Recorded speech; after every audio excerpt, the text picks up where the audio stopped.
Hello po! For our second setup naman, we are here at La Familia located at Mabalacat.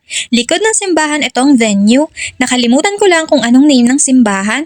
But anyway, second time na pala namin dito.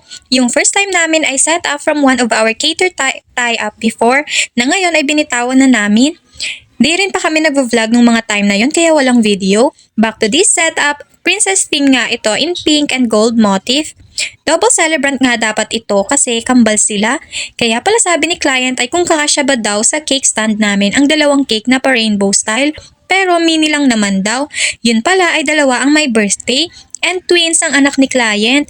Kaya lang ay isa na lang ang buhay na magse-celebrate kasi sadly ay hindi na buhay yung isa niyang baby. Dalawa ang cake for two celebrator pero isa lang naman ang name na ipinalagay ni client sa backdrop, which is si Baby Aleria Sylar. Happy first birthday Baby Aleria and to their angel baby Alea Sylar.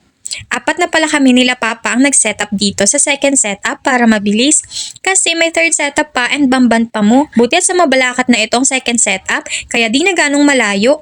Akala nga namin yan ay bungad lang ng bamban, mali pa lang nasa mapa. Pero sa last setup na lang ang story time for that. And ayun, tinapos lang namin ito agad. Then after kaming tatlo na lang ni Papa Nay at kapatid ko ang sa last setup niyan. Tapos si Papa ay umuwi na din. Then siya na lang mag-isa ang babalik dito mamaya for pull out. Here's the final look po.